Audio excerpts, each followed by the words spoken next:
Buenos días, hermanos, que el Señor les bendiga, que la paz de Dios sea con ustedes. Vamos a abrir la palabra del Señor al libro de Efesios, capítulo 4. Efesios, capítulo 4, cuando lo tengan dicen amén, hermanos. Efesios, capítulo 4. Amén, hermanos. Dice la palabra del Señor así del verso 12 al verso 16. Al verso 15, dice la palabra del Señor así.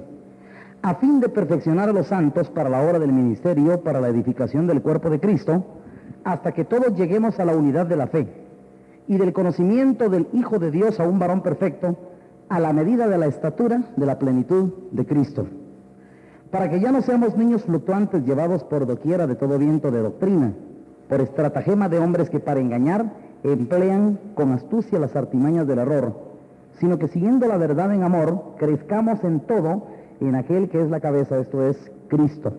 Amén y amén. Pueden sentarse, hermanos. Que el Señor les bendiga, hermanos, que la paz de nuestro Señor Jesucristo sea con ustedes. He estado compartiendo, hermanos, últimamente acerca de una enseñanza sobre algo, hermanos, que es una necesidad fundamental para alcanzar verdaderamente la salvación, y yo quiero que en esta mañana Dios, hermanos, pueda hablarnos a cada uno de nosotros y nosotros podamos ser muy atentos a lo que Dios quiere enseñarnos. En la Biblia, hermanos, Dios nos muestra un camino hacia la salvación.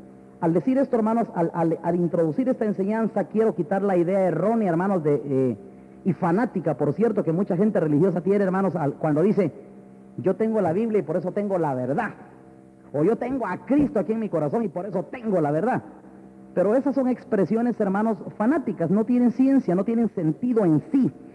Porque ya van a ver ustedes que la Biblia dice que Cristo es un conocimiento, y así lo dice Pablo. Cristo es para nosotros, dice, sabiduría, justificación y redención.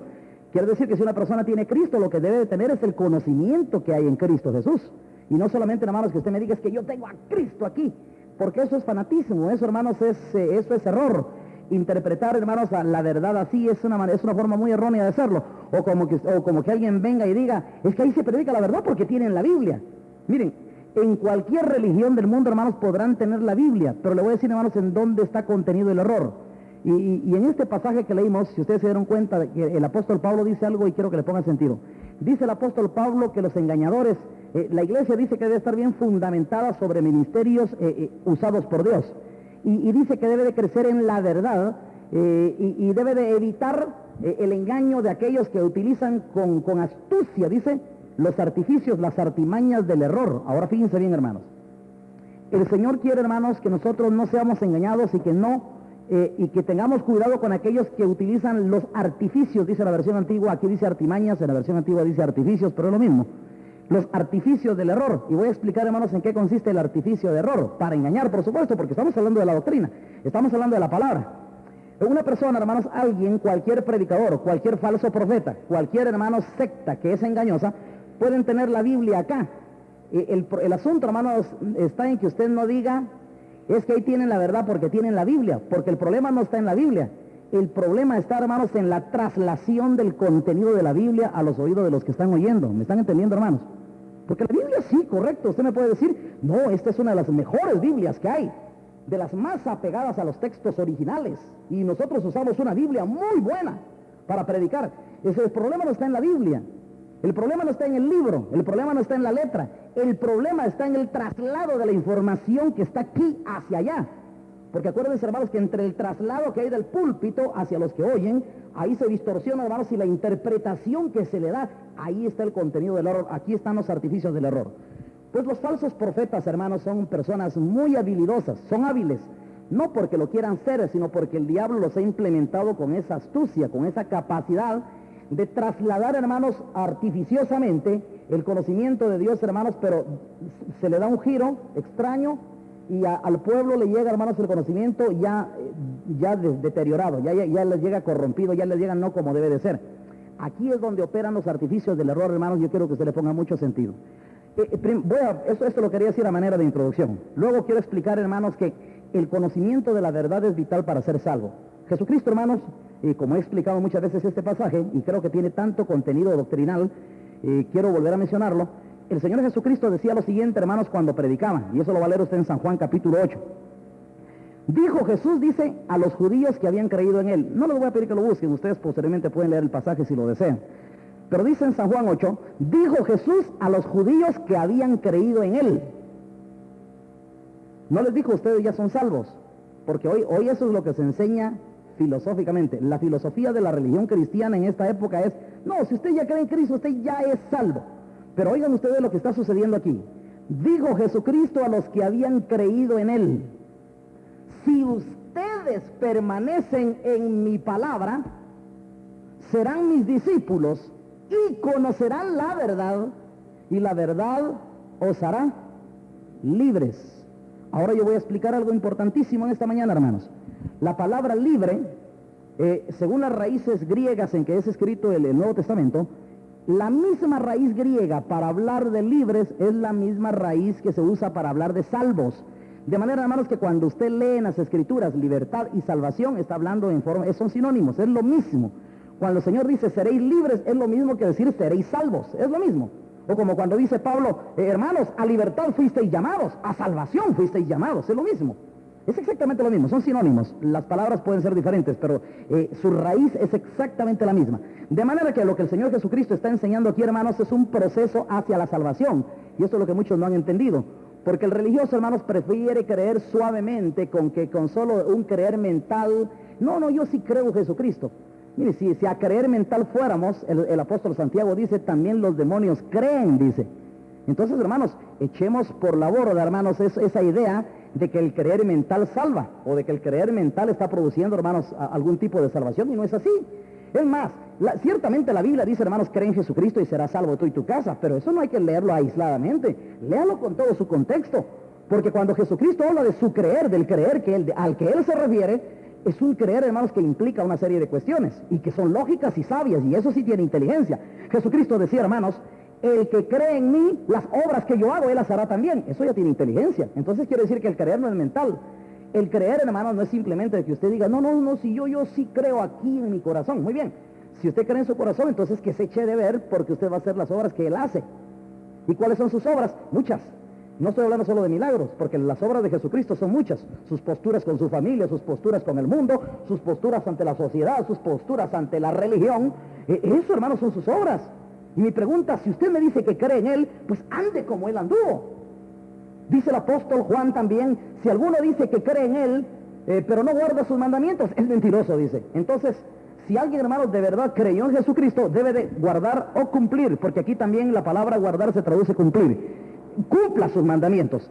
Pero aquí está el problema, hermanos, y aquí es donde se mueve el artificio de error en la mente de la gente religiosa. La gente religiosa, hermanos, a ciegas cree dogmas, a ciegas cree idealismos, a ciegas cree, hermanos, que la salvación Dios la está circunscribiendo a una filosofía mental, porque usted ya razona. Hay quienes, hermanos, piensan que porque ya entienden la Biblia ya la están cumpliendo. No, una cosa es que usted ya entienda las Escrituras, otra cosa es que la esté cumpliendo. Hay quienes, hermanos, se llenan la boca diciendo, sí, lo que significa eso es esto. Hay quienes, hermanos, se han vuelto tan listos para explicar la Biblia, tan listos para darle explicación a todo, y se vuelven doctores de la ley. Pero dice Pablo, sin entender ni lo que hablan ni lo que afirman. No sé si me entienden. Son doctores de la ley, pero no entienden ni lo que están hablando. En otras palabras, para con el Señor, hermanos, nosotros hagamos la filosofía a un lado. Dios es enemigo de la filosofía. Pablo decía, hermanos, a los cristianos de Colosas, mirad que nadie os engañe por medio de filosofías y huecas sutilezas. Seguimos en lo mismo. ¿Qué es una hueca sutileza? Es algo hueco, algo vacío, algo falso. Pues, hermanos, las sutilezas es que alguien puede estar usando la misma Biblia. De manera, hermano, de que nosotros debemos de eliminar la idea errónea que porque alguien tiene la Biblia tiene la verdad, o porque alguien se llame cristiano tiene a Cristo. No. Si alguien se llama cristiano, hermanos, Cristo se le va a echar de ver en su manera de vivir, no tanto porque Él lo confiese o porque lo diga con la boca. No, el Señor Jesucristo es muy claro en esto. También en otra parte dice así, hermanos, que si vosotros creéis en mí, el que cree en mí, dijo Jesús, oiga, esta es otra parte, muy interesante.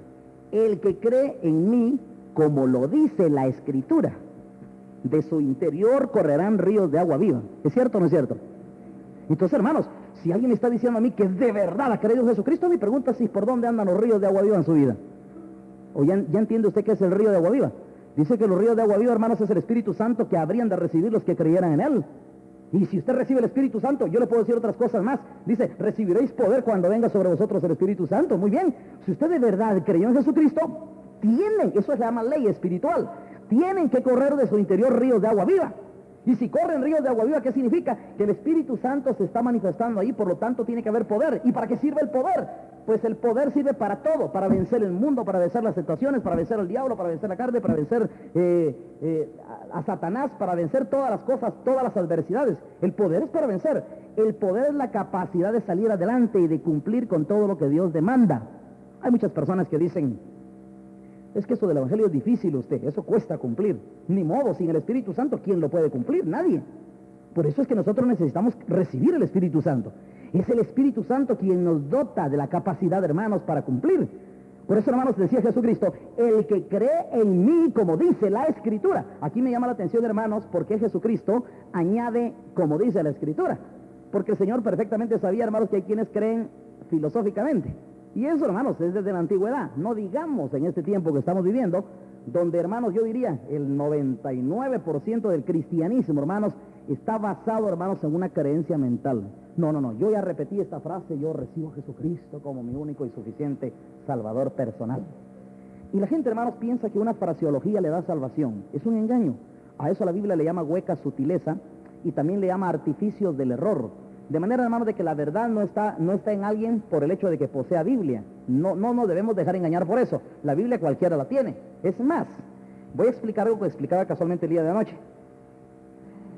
Y con esto quiero que usted me entienda, hermanos, para cómo se mueve un artificio de error.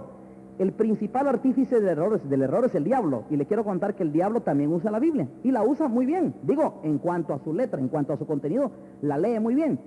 Pero en cuanto a su traslación, es una traslación pateada, por usar una expresión así grosera. Es una aplicación, es una traslación grosera, malvada. Entonces, hermanos, no está en el hecho de que alguien tenga la Biblia, sino que es en la manera en que la está trasladando a los oídos del que oye. Porque aquí está el error, aquí es donde sufre una deformación la doctrina. Es aquí, hermano, donde sufre, donde se promueve el engaño. Es ahí donde obra Satanás. Y le voy a contar qué pasó, hermanos, con Jesucristo cuando él comenzaba su ministerio. Dice que se le presentó el diablo, hermanos, y lo llevó al pináculo del templo, dentro de una de las 3 tentaciones que le hizo. Y llevándole al pináculo del templo, viene el diablo y, oigan, le dijo a Jesús: tírate de aquí para abajo, le dijo, porque escrito está. Oigan ustedes esto, hermanos, ¿qué le parece al diablo citando las Sagradas Escrituras? Porque escrito está, le dijo, a sus ángeles mandará para que tu pie no tropiece en piedra, y sobre sus alas se llevará, y en sus manos estará seguro. Y dijo algo así. Pero si usted, hermanos, se va a la referencia antiguo testamentaria del pasaje que citó Satanás, se va a dar cuenta, hermanos, que lo aplicó muy bien. Digo, lo leyó muy bien, se lo dijo muy bien. Ahora, ¿en dónde está el error?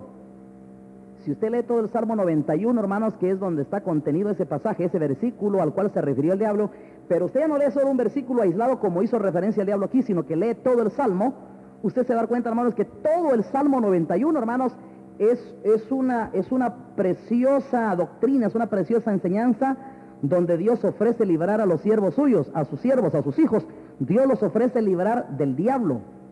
Así como usted lo oye, usted va a leer en el Salmo 91 sobre el león y el áspid pisarás, hollarás al cachorro del león y al dragón. Así dice en el Salmo 91. ¿Y a quién creen ustedes que hace referencia, hermanos, cuando dice que nosotros vamos a hollar sobre el cachorro del león y sobre el dragón y sobre el áspid pisarás? Pues está hablando, hermanos, que nosotros vamos a vencer, vamos a pisotear al enemigo, al diablo, lo vamos a vencer.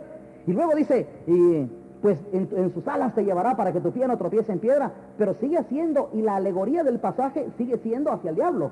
Entonces, hermanos, las piedras a las cuales se refieren las Sagradas Escrituras aquí, de las cuales vamos a ser librados, y de donde Dios nos va a sostener en manos y nos va a dar alas de águila para ser librados, es del mismísimo diablo.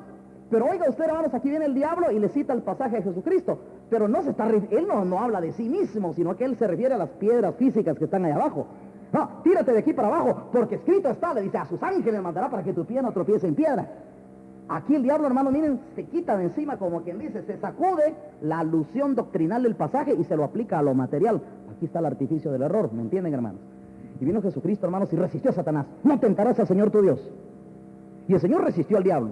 Y lo resistió pero con un conocimiento verdadero de las Sagradas Escrituras. Ahora, quise explicar este pasaje, hermanos, para que ustedes se den cuenta cómo opera el artificio del error. Y le voy a decir algo. Lo mismo siguen haciendo, hermanos, todos aquellos predicadores que son usados por el maligno, aunque usted no lo crea. Aunque aquellas personas se revistan de una apariencia de mucha piedad, Pero el error, los artificios de error, hermanos, se manejan en la traslación de un conocimiento bíblico hacia los oídos del que está a unos cuantos metros de distancia. La verdad puede estar contenida aquí, pero trasladada como falsedad hacia los que están ahí enfrente a unos cuantos metros de distancia. En un pequeño recorrido de la palabra, hermanos, ya sufrió una grosera y una malvada transformación de error. Y a esto la Biblia le llama los artificios del error. Póngale atención, hermanos. A esto es lo que el Señor le llama artificios del error. Cuando una persona, hermanos, no busca la verdad ni ama la verdad, son presas fáciles del error. El diablo los puede engañar con mucha facilidad. Ahora voy a entrar, hermanos, al asunto de la verdad. Jesucristo, hermanos, tenía frente a sí a un montón de judíos que supuestamente ya habían creído en él, pero todavía estaban en la fase del creer mental, como hoy lo están mucha gente que se llama cristiana.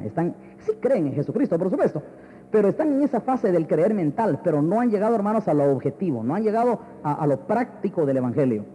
Y viene el Señor Jesucristo, hermanos, y dijo a los judíos que habían creído en él: si vosotros permanecéis en mi palabra. Ahora quiero que le pongan mucha atención, hermanos. Fíjense que el Señor Jesucristo no dijo: si ustedes creen en mí ya son salvos. No, el Señor aquí, hermanos, se detuvo a explicar cómo se llega al proceso de la libertad o de la salvación. Y viene Jesús, hermanos, y dice: si ustedes permanecen en mi palabra, serán verdaderamente mis discípulos. No dijo Jesucristo, hermanos: si ustedes permanecen en el templo, serán discípulos. Le voy a contar, hermanos, qué pasa con mucha gente cristiana el día de hoy. Muchas personas hoy, hermanos, son fieles a un templo y son discípulos del templo, pero no de Cristo.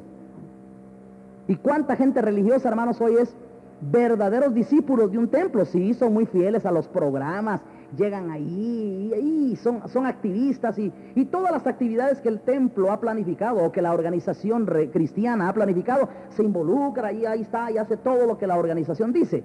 Y se vuelve un discípulo del templo, pero no se vuelve un discípulo de Cristo, porque para hacerse verdaderamente discípulo de Cristo hay que hacerse discípulo de la palabra. Ahora fíjense bien, hermanos, yo creo que se me ponga mucha atención. Voy a explicar eso en detalle. Jesucristo dijo: si vosotros permanecéis en mi palabra, seréis verdaderamente mis discípulos. No dice: si ustedes permanecen conmigo van a ser mis discípulos, o si ustedes permanecen aquí en donde tenemos las reuniones, ustedes van a ser mis discípulos. Para aclarar esto, hermanos, solo hago una explicación. El Señor Jesucristo en cierta ocasión, hermanos, daba una doctrina y hablaba, hermanos, sobre muchas personas que van a llegar engañadas al infierno un día, van a llegar ante su presencia queriendo entrar al cielo, y el Señor, hermanos, los va a sacar del error, pero ya hasta el final. Y aquellos llegarán: Señor, ábrenos. Y el Señor dice: apártense de mí, no los conozco a ustedes, obradores de maldad. Y aquella gente dirá: Señor, pero si en tus plazas comíamos y bebíamos, si en nuestras plazas nos enseñabas. Eso, hermanos, es lógico, eso tiene su lógica. Aquí está hablando, hermanos, de gente que fue devota a un templo, pues que ellos dicen: si ahí nos enseñabas. Quiere decir que todo el tiempo estuvieron participando de las enseñanzas. Quiere decir que era gente fiel a un templo, fiel a una religión, fiel a una organización. Ahí estuvieron toda su vida, ahí estuvieron metidos. Y aquellos llegarán diciendo: Señor, pero si ahí estábamos, y ahí en nuestras plazas tú nos enseñabas. Como quien dice, fueron devotos, fueron fieles de una congregación, pero no de la palabra. Y quiero que me oigan, hermanos, la verdad está contenida en la palabra, pero no fueron fieles a la palabra, no fueron discípulos por la palabra, fueron discípulos del templo. Y le quiero mencionar otro pasaje más, hermanos, para que vean ustedes que esta es una verdad muy clara en las Escrituras. Allá en el libro de Hebreos, no lo busque, en el capítulo 13, lo va a buscar usted después si lo desea. El apóstol Pablo dice lo siguiente, y qué doctrina, hermano, la que le da a la iglesia. Le habla a la iglesia, dice: no se dejen llevar ustedes por doctrinas diversas y extrañas, porque buena cosa es afirmar el corazón con la gracia y no con las viandas que nunca aprovecharon a los que se han ocupado de ellas. Nosotros, dice Pablo, tenemos un altar del cual no tienen derecho de comer aquellos que sirven al tabernáculo. Escuche bien eso. Le estoy leyendo 2 versículos. Nosotros tenemos un altar, dice Pablo, del cual no tienen derecho de comer aquellos que sirven al tabernáculo. Pero me llama la atención esa expresión: aquellos que sirven al tabernáculo. Lo que están a entender Pablo, hermanos, es que ya en sus días habían quienes sirven al tabernáculo, ¿me entienden? Son discípulos del tabernáculo. El tabernáculo es el templo, el tabernáculo es la organización, es el templo. Hay personas, hermanos, que son tan devotas del templo, son tan devotas de la organización y defienden a capa y espada su organización, pero nunca defienden la palabra. No saben lo que es tener celo por la palabra, no saben lo que es poner la cara por la palabra, no saben, hermanos, lo que es recibir las afrentas por la palabra. Como un día dijo David: gente importante se ha levantado contra mí, dijo David, pero Señor, yo no me aparto de tus estatutos. Aquí está David. el hombre conforme al corazón de Dios. Él sí pone la cara por la palabra de Dios y la pone ante gente importante de esta vida.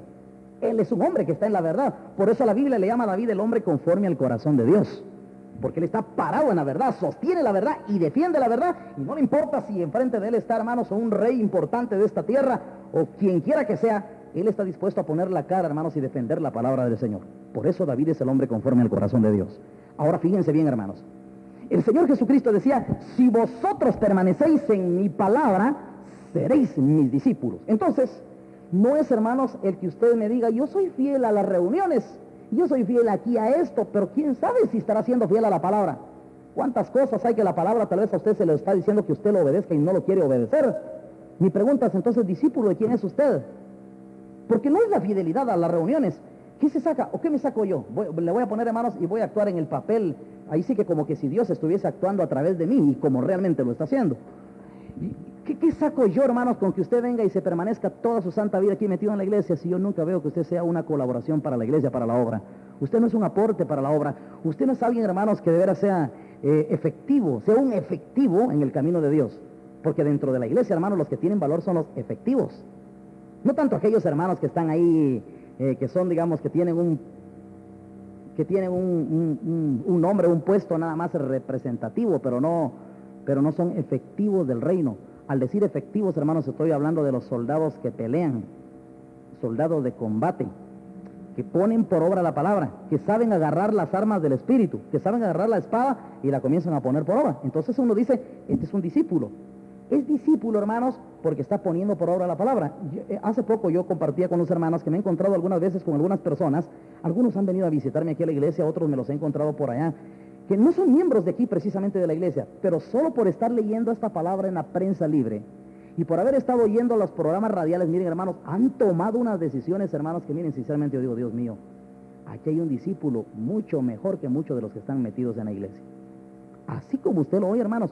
Porque, repito, no es, hermanos, el que usted se haya introducido dentro de la organización, ni siquiera dentro del templo, lo que a usted lo está convirtiendo en un discípulo.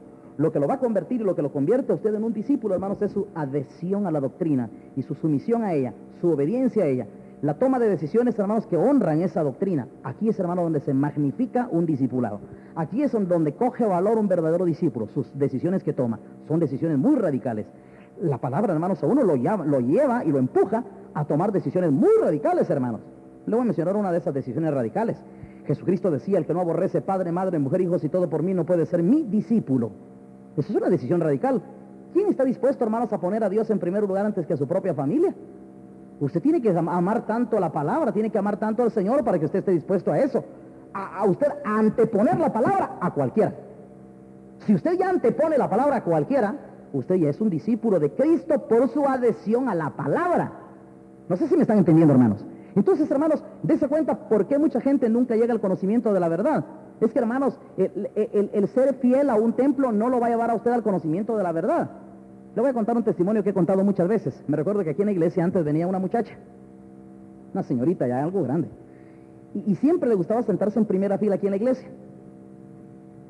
Y siempre usted la miraba aquí enfrente y estaba así, y ni parpadeaba. Y cualquiera pensaba, hermanos, que estaba oyendo, pero con una concentración y con una atención enorme. Y yo, incluso cualquiera podía pensar así, pero yo siempre tenía mis sospechas. Y yo siempre tuve la sospecha de que esta señorita se dormía con los ojos abiertos. Algunos me habían hecho el comentario, ¿cómo es de atenta esta hermana, verdad? ¿Cómo oye? Es que está ahí, ni parpadea y se queda así, pero ¿cómo oye? Y está así, y mire, y los ojos fijamente, se mueve uno para acá y sus ojos siguen, y se va uno para el otro lado y sus ojos están atentos, y cualquier pasaje lo busca rápido, y cualquiera pensaba que era una mujer muy atenta a la palabra del Señor.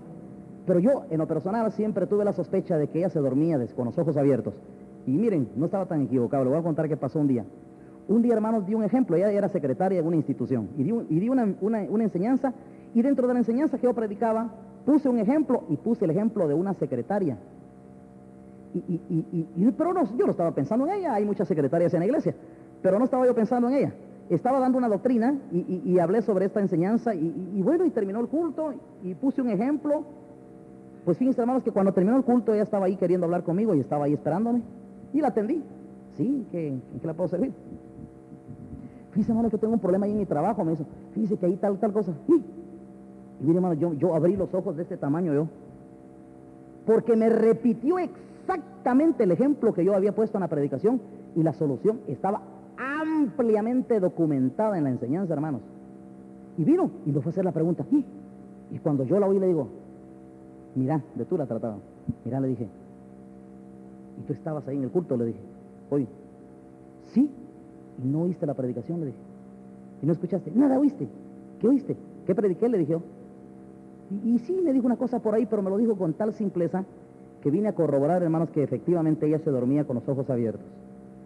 Posteriormente esta mujer cayó por ahí con un muchacho del mundo, se fue de la iglesia, así como ustedes lo oyen, porque la palabra nunca la llegó a ser libre, fue esclava de sus pasiones, y siendo esclava de sus pasiones fue arrastrada hacia el mundo para perderse. Ahora fíjense bien, hermanos, nunca llegó al conocimiento de la verdad, y corroboré, hermanos, que aprendió a dormirse con los ojos abiertos. ¿Cuánta gente hoy hace exactamente lo mismo? Por eso, hermanos, es que cuando Jesucristo predicaba, a veces, hermanos, el Señor se volteaba y le decía a la gente, miraba a la gente y decía, este pueblo, dice el Señor, del labio me honra, pero su corazón está lejos de mí.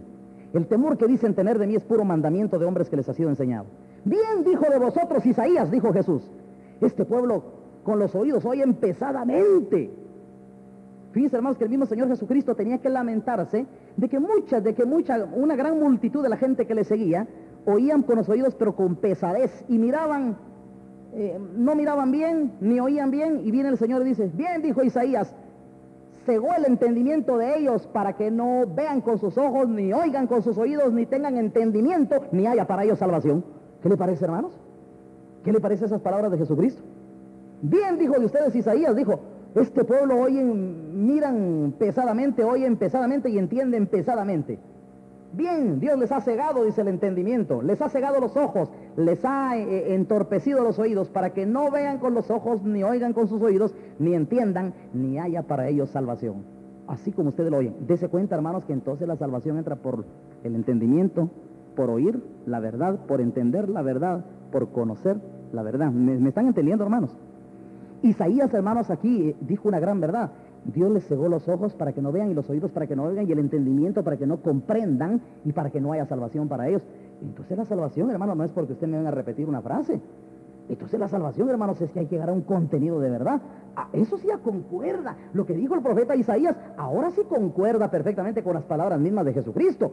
Dijo Jesús a los judíos que habían creído en él, si vosotros permanecéis en mi palabra, seréis verdaderamente mis discípulos y llegaréis a conocer la verdad, y conoceréis la verdad, y la verdad os hará libres o salvos. Desen cuenta, hermanos, cuánta gente hoy, hermanos, no llega al conocimiento de la verdad, porque muchos dicen, no, yo tengo aquí la verdad, aquí está, es mía, yo ya tengo la verdad, creo en la Biblia, o yo tengo la verdad porque tengo a Cristo aquí. Pero dígame, ¿qué es Cristo para usted? ¿Qué le ha enseñado Cristo? ¿Qué plasma Cristo en usted? Porque decir, hermano, yo tengo a Cristo y tengo la verdad, decir eso es fanatismo, hermanos. Decir que usted tiene la verdad porque tiene la Biblia es fanatismo.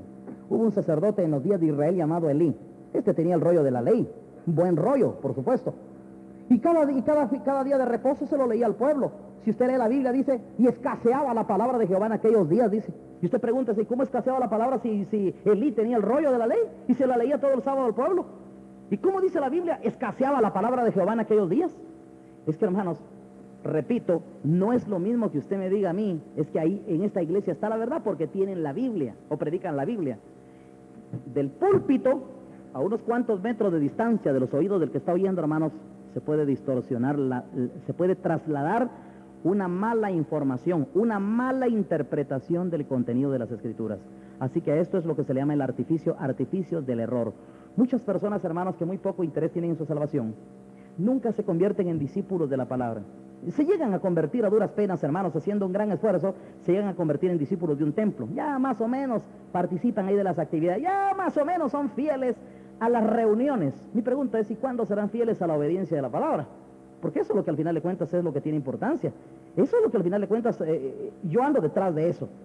Alguien me dice ahí, fulano ya se afirmó, ahora ya viene seguido a la iglesia. Sí, pero a ver cuándo se incorpora realmente, cuándo se vuelve un efectivo de la iglesia. O sea, hermanos, yo quiero que ustedes lo lean también. Miren, vean cómo miraba Jesucristo las cosas. Estoy leyendo en San Juan capítulo 2. San Juan capítulo 2. Amén, hermanos. Vean lo que dice en el versículo 23. San Juan capítulo 2, versículo 23. Oiga esta experiencia que tuvo Jesucristo aquí, hermanos, con algunas personas que también ya creían en Él. Mire cómo dice. Estando en Jerusalén, en la fiesta de la Pascua, oiga que dice, muchos creyeron en su nombre, viendo las señales que hacía. Pero Jesús mismo no se fiaba de ellos, porque conocía a todos. ¿Qué? Les dijo Jesús, ustedes ya son salvos. Les dijo así. ¿Y no creían en Él, pues? ¿Me están entendiendo, hermanos? ¿Y no creían en Él?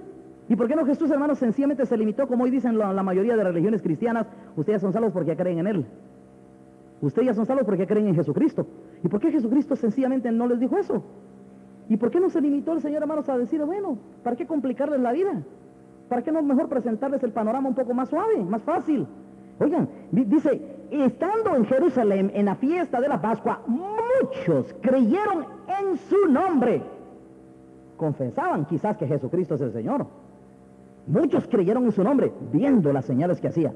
Pero Jesús mismo no se fiaba de ellos, porque conocía a todos y no tenía necesidad de que nadie le diese testimonio del hombre, pues Él sabía lo que había en el hombre.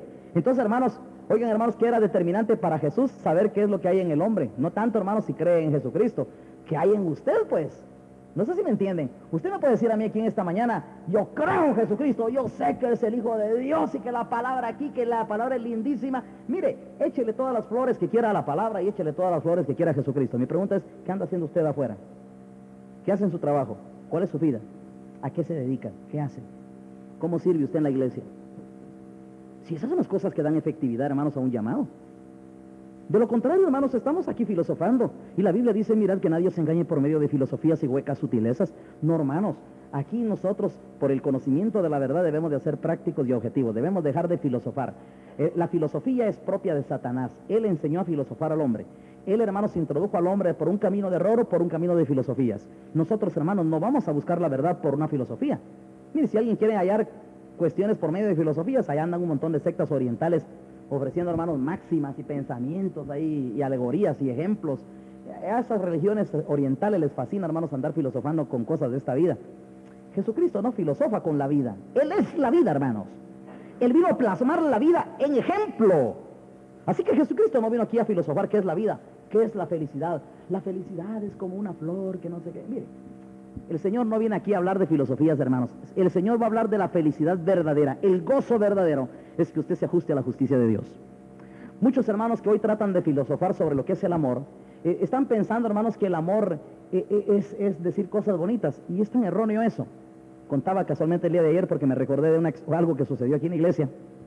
Vino una señora un día aquí a la iglesia. Una señora de una iglesia muy grande aquí en Guatemala. No sé, creo que vino porque así estaba inquieta, que quería venir hacía rato y era conocida de una hermana. Total es que se vino para acá y estuvo aquí en la iglesia y al final le compartió, muy bonito, de veras, se nota que el hermano, así son palabras de ella, se nota que el hermano tiene mucho conocimiento de la palabra del Señor y todo eso. Lo único, dijo, lo único que yo siento es que el hermano no tiene amor, dijo. Lo único que yo siento es que el hermano ahí no tiene amor, dijo, refiriéndose a mí, que yo no tenía amor, porque ella dice que yo hablo muy duro, muy fuerte la predicación. Pero yo le decía a esta hermana, bueno, la hermana era un poco nueva y le tuve que hacer una explicación doctrinal. Bueno, la Biblia no dice en ninguna parte que hablar duro es falta de amor, ni tampoco dice que hablar suave es amor. Al contrario, si nosotros quisiéramos, hermanos, juzgar el amor por el volumen de la voz o por lo tosco como uno habla, todos somos tan finos para hablar, digámoslo así. Pablo mismo dice, yo soy tosco en palabra, dice Pablo, pero no lo soy en conocimiento. A veces nosotros somos un poco toscos para hablar, pero usted no va a calificar el amor por el volumen de la voz, ni por la forma áspera en que sale el timbre de la voz. Eso, hermanos, no dice nada del amor. Esas son susceptibilidades de alguien que es carnal. Pero el amor no se juzga por eso. El amor se juzga por otra cosa, como ya lo vamos a ver. Es más, si quisiéramos nosotros, hermanos, establecer parámetros de lo que es amor por volumen de voz o por la suavidad con que se habla, miren, encontramos en la Biblia mucho más argumento para decir, hermanos, que es falto de amor aquel que habla suave, porque la Biblia dice que los falsos profetas, y así lo dice, lo puede leer en Romanos 16, con suaves palabras y lisonjas engañan los corazones de los ingenuos. Quiere decir, hermanos, que si al volumen de la voz vamos, es más impostor el que habla suave que el que puede hablar fuerte. Y siguiendo en esa línea, en ese orden de pensamiento, decía, hermanos, dice el profeta Isaías, el profeta Jeremías, cuando critica a los falsos profetas de sus días, dice el profeta Jeremías: yo estoy en contra, dice Jehová, de los falsos profetas que dicen, que endulzan sus lenguas para hablar y dicen, él ha dicho. Yo no he dicho nada, dice el Señor.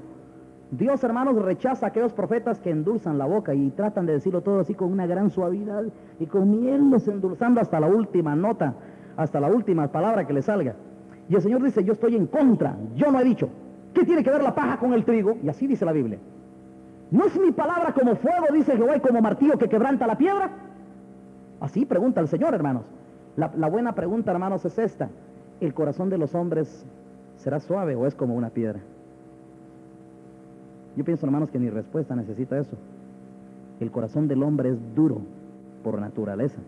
Somos duros como piedra, pues la palabra tiene que ser como fuego y como martillo que quebrante esa piedra. Si la palabra no es así, hermanos, entonces usted está dando otra cosa que no causa efecto, un engaño, sutileza, pero no una efectividad. Así que si quisiéramos juzgar, hermanos, el amor por volumen de voz o por suavidad de voz, esas son susceptibilidades de la carne. Hay más argumentos para decir que es más amor hablar fuerte y disciplinar que lo otro. Dice el apóstol Pablo en el libro de Hebreos: Dios al que ama, castiga y azota a todo el que toma por hijo.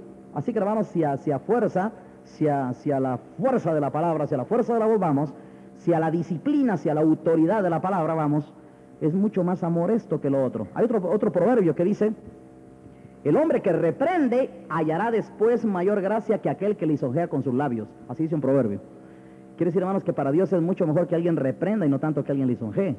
Es mejor que alguien regañe y no tanto que alguien adule. Es mejor que alguien corrija y no que alguien piropee. Es mejor alguien que sea drástico y no que el otro se la lleva de alcahuete. Quiere decir, hermanos, que para Dios es mucho mejor la drasticidad, es mucho mejor la disciplina, es mucho mejor, hermanos, la exigencia que la tolerancia. Pero sin embargo, hermanos, el error se mueve en ese orden de ideas se mueve el error.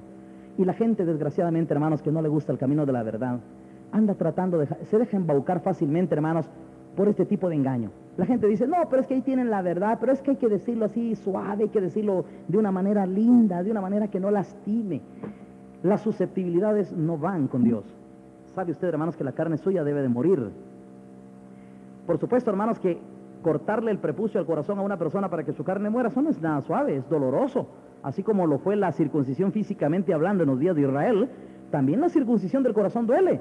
Hay que arrancar el prepucio, lo pecaminoso, lo carnal, hay que arrancarlo del corazón. Y eso, hermanos, se necesita una palabra bien afilada. Pero la palabra que no está bien afilada no corta el prepucio del corazón. Por eso brotan muchas sectas cristianas mundanalizadas. Por eso, hermanos, usted va a encontrar hoy mucha agrupación cristiana que le da mucho realce a lo que es la diversión, la distracción, el deleite, música, deleites, placeres, viajes, excursiones y todo esto, hermanos. ¿Por qué esto, hermanos, es placentero? Esto le otorga muchas comodidades a la carne. Esto le otorga mucho placer a la carne, solaz a la carne. Y abundan hoy ese tipo de grupos cristianos, de religiones cristianas, hermanos, que promueven demasiado esto. Porque, hermanos, ellos se han disociado con los principios de la verdad. Pero dijo Jesucristo, hermanos: si vosotros permanecéis en mi palabra, seréis verdaderamente mis discípulos y conoceréis la verdad, y la verdad os hará salvos. Si la salvación, hermanos, fuera porque usted simplemente, mentalmente, filosóficamente dijera: yo creo en Jesucristo, yo por eso creo que soy salvo, entonces, ¿qué objeto tendría, hermanos, que Jesucristo, nuestro Señor, dijera un día, ya en el libro de San Juan, capítulo 5, escudriñad las Escrituras, porque a vosotros os parece que en ellas está la vida eterna, y ellas son las que dan testimonio de mí? ¿O cree usted, hermanos, que tendría objeto que Jesús demandara el escudriñar las Escrituras, y no que usted, hermanos, simplemente se vaya a una superficialidad de la letra? Escudriñar, hermanos, es meterse a las raíces, a la profundidad de la palabra, a lo espiritual de la palabra. Es adentrarse en el conocimiento de la palabra, es hallar la salvación como un contenido de sabiduría, y no tanto, hermanos, que usted piensa en la salvación, hermanos, así sensualmente. La sensualidad es propia del religioso, del que no tiene el espíritu. Pero nosotros, hermanos, no queremos creer en una salvación de tipo sensual, queremos creer en una salvación, hermanos, efectiva, una salvación, hermanos, que nos ha sido trazada, que nos ha sido enseñado los lineamientos a seguir hacia esa libertad, hacia esa salvación. Hay que escudriñar las Escrituras. Tenemos que llegar a conocer la verdad, y la verdad nos va a hacer salvos un día. Cristo vino y Él trajo la verdad. La Biblia dice, la ley vino por medio de Moisés, pero la gracia y la verdad por medio de Jesucristo. Usted me dice a mí, yo tengo a Cristo, pero ya sabe usted la verdad que Él trajo. Ya conoce usted la verdad que Él trajo, porque esa es la que le va a hacer salvo. ¿De qué sirve que usted, hermanos, idolatre el mensajero, pero hace a un lado el mensaje? Es un error garrafal. Le voy a decir algo, hermano, y quiero que me oigan muy bien. Esto contiene mucha profundidad, y espero que usted me lo entienda. El Señor Jesucristo, hermanos, un día hablando, acuérdense que Él era el mensajero. Vaya si no es el ángel del pacto, y así le llama a Malaquías. Vendrá el ángel del pacto, y Jesús es el ángel del pacto. Él es aquel mensajero, hermanos. Es el que trajo la verdad, la trajo del cielo para dar a conocer la verdad a los hombres. Pero fíjense, hermanos, que Jesucristo, andando en la tierra, dijo un día lo siguiente: cualquier ofensa que ustedes hagan contra el Hijo del Hombre se les perdona, dijo. Pero si ustedes hablan, atentan contra el Espíritu Santo, son reos de muerte, porque no hay perdón ni aquí ni en la vida venidera.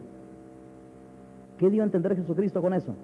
Como que dice, al mensajero ustedes háganle lo que quieran hacer con él, pero si ustedes rechazan el mensaje, están condenados. Yo no los voy a condenar. El mensaje que traje, ese les condenará el día del juicio. ¿Es cierto o no es cierto? Entonces, hermanos, ¿qué es lo más importante? ¿El mensajero en sí o el mensaje? Por supuesto, hermano, nuestro Señor Jesucristo tiene su mérito, Él es su valor. Nosotros comemos de su carne y bebemos de su sangre, pero nosotros amamos mucho más aquel mensaje que Él trajo, porque ahí está la vida eterna. Cuando el apóstol Pablo, hermano, desarrollaba su ministerio en la tierra, sucedió algo. Algunas personas, hermanos, para tratar de bloquear y estorbar y boicotear el ministerio del apóstol Pablo, ahí en la iglesia de Corinto, decían lo siguiente.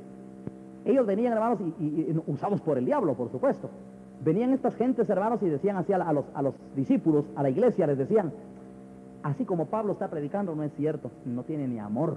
Así no es como predicar. Nosotros estuvimos ahí cuando Jesucristo andaba aquí caminando y lo oímos predicar, y no es así como Pablo lo está diciendo. Jesús lo dijo de otra manera.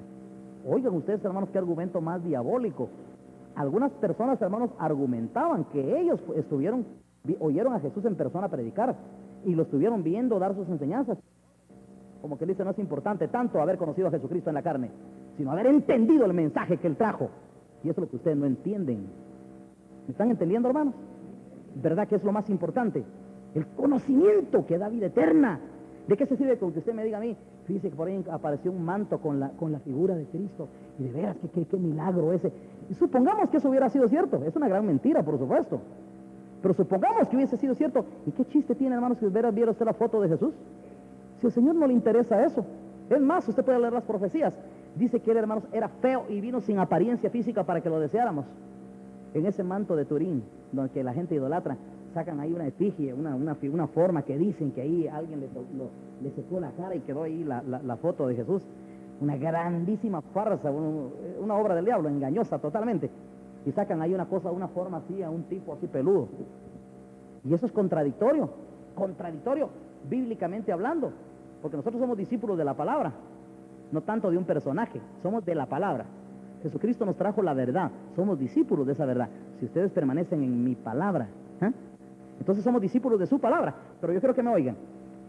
El apóstol Pablo, hermanos, un día, hermanos, tratando de normar la conducta de los cristianos de la iglesia y su forma de vida y su apariencia incluso, decía el apóstol Pablo cuando decía que las mujeres en la iglesia no se deben cortar el cabello corto, ni los hombres se lo deben dejar crecer. El apóstol Pablo dijo lo siguiente: la naturaleza misma no les enseña a ustedes que al hombre le es deshonroso dejarse crecer el cabello. Ya se imaginan ustedes, hermanos, que al apóstol Pablo aquí normando que es una cosa vergonzosa, deshonrosa, que un hombre se deje criar las greñas, y resulta que su maestro era peludo. ¿Verdad que sería una gran contradicción? Pues sí, hermanos, pero Cristo no era peludo, hermanos. ¿Cómo iba a contradecir al apóstol Pablo? ¿Cómo iba a afrentar el apóstol Pablo a su propio maestro, hermanos? Solo con ese argumento se desbarata cualquier otro argumento, hermanos. La palabra tiene un contenido de verdad. Ojalá que usted sea discípulo de la palabra. Y conoceréis la verdad, y la verdad os hará libres. Así que, hermanos, vayamos al contenido. Queremos encontrar el contenido de la salvación. No es repetir una fraseología que le va a dar a usted una salvación mágica. No es una salvación mágica. Conozca la verdad, vuélvase discípulo de verdad, y haga lo que la verdad dice. Entonces usted será un verdadero discípulo y la misma práctica, el manejo de las escrituras, el manejo de poner por obra tantas cosas que la palabra demanda, le va a dar a usted una amplitud, un panorama tan claro de lo que es la verdad, y la verdad le hará libre o salvo. En ese momento usted tendrá una gran paz en su corazón y una gran seguridad, una gran certeza. Ahora conozco. Pues Jesucristo decía, hermanos, todo lo que ustedes quieran hablar contra el Hijo del Hombre, hagan lo que quieran contra el Hijo del Hombre. Pero si ustedes atentan contra el Espíritu Santo, contra la palabra predicada, son reos de muerte. Y podríamos decir lo mismo. Usted puede recibir a Jesucristo en sí como hombre. Usted lo cree en Él como hombre, pero no cree en lo que Él predicó. Ya se condenó también. Porque para Jesucristo más importante es que usted ame lo que Él, la enseñanza que Él trajo, lo que Él vino a predicar. Si usted llega a amar eso con su corazón y usted lo abraza, y usted guarda sus mandamientos y los pone por obra, usted será amado por el Señor más que si usted lo vive piropeando o imaginándoselo cómo sería Él. Mire, eso no pierda tiempo ni gaste usted mente en estarse imaginando cómo era Jesús. Mejor trate de identificar la forma de su doctrina y póngala por obra. Aquí están los discípulos que alcanzan la verdad y la verdad los hace libres. Vamos a orar al Señor, hermanos. Si le ha hablado Dios a alguien en esta noche, en esta mañana, y en esta mañana usted ha creído en la palabra del Señor, y usted de veras en su corazón quiere ser un verdadero discípulo, obedeciendo lo que la palabra manda, ¿por qué nos viene aquí al frente usted a acercarse ante la presencia del Señor? Es la obediencia a la palabra la que nos constituye en discípulos de Cristo. Si Dios le ha hablado a usted en esta mañana, yo le invito a que se acerque aquí. Venga. Es el acercarse a su presencia. Es el acercarse a Dios, que es espíritu. No es en sí, hermanos, a un templo. Repito, no vamos a convertirnos en discípulos de un templo. Nos queremos convertir en discípulos de Cristo Jesús. Verdaderos discípulos de Cristo. Acérquese al Señor con toda libertad. Si Dios le ha hablado a usted, hoy es el día en que usted puede acercarse al Señor. Hágalo. Yo le invito a que lo haga. Acérquese al Señor con todo su corazón. Gloria a Dios. Yo sé que el Señor está hablando en esta mañana. ¿Quiere usted acercarse al Señor Jesucristo? ¿Hay alguien más? Venga.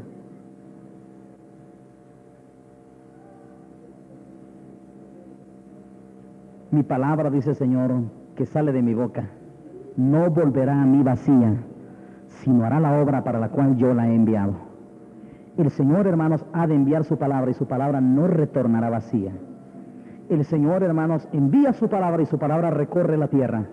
Y el Señor, hermanos, está hablándonos hoy, en esta mañana, que su palabra bendita sea exaltada, que el Señor sea glorificado. Si Dios le ha hablado a usted en esta mañana, acérquese. Yo voy a seguir haciendo la invitación. Yo sé que el Señor está hablando en esta mañana. ¿Habrá alguien más? Si quiere usted acercar al Señor, venga en este momento. Acérquese con todo su corazón. ¿Quiere ser usted discípulo de la palabra del Señor?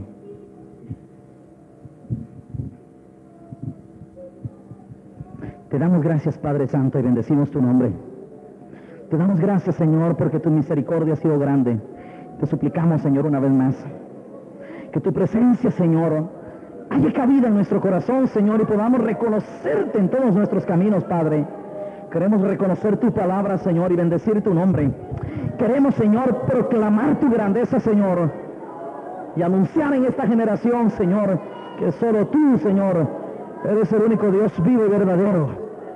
Señor, gracias porque tú nos hablas a través de tus santos mandamientos, a través de tu palabra, Señor. Bendice a tu pueblo, Señor. Bendice, Señor, tu casa. Bendice, Señor, que tu presencia, Señor, se magnifique en esta hora, Señor. Oh, Señor omnipotente.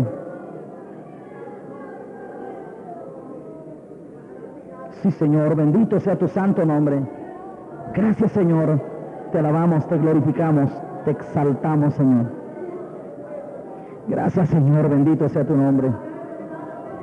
Gracias, Señor, Dios mío, bendito sea tu nombre. Gracias, Señor. Gracias, Padre. Gracias, Señor, bendito sea tu nombre. Gracias. Gracias, Señor. Gracias, Padre. Dios mío, bendito sea tu nombre. Gracias, Señor.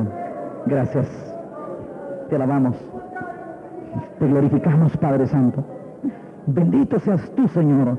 Bendito sea tu nombre, bendito seas tú, bendito seas Padre Celestial, bendito sea tu santo nombre, Señor de los cielos, bendito seas tú.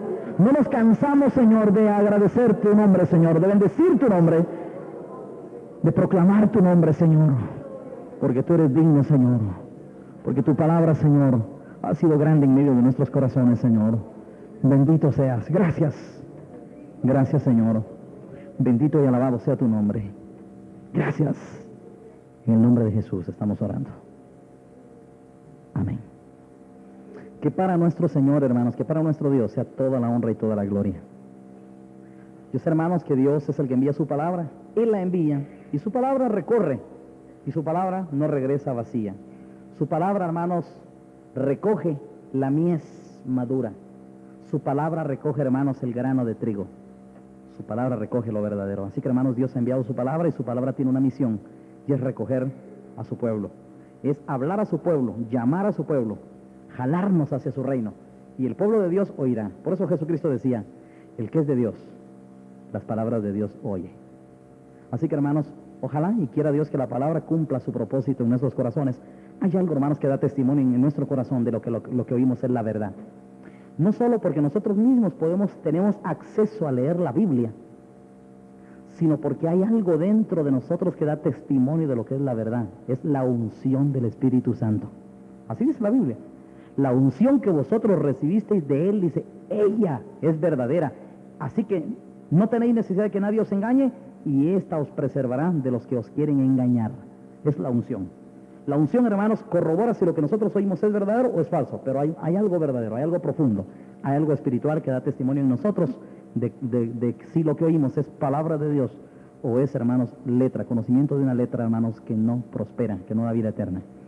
Vamos a terminar nuestra reunión aquí, hermanos, que el Señor les bendiga, sean bienvenidos a la casa del Señor, saludémonos unos a otros y, repito, sean bienvenidos a la casa del Señor y gocémonos en la comunión con nuestros hermanos. Que Dios les bendiga, hermanos.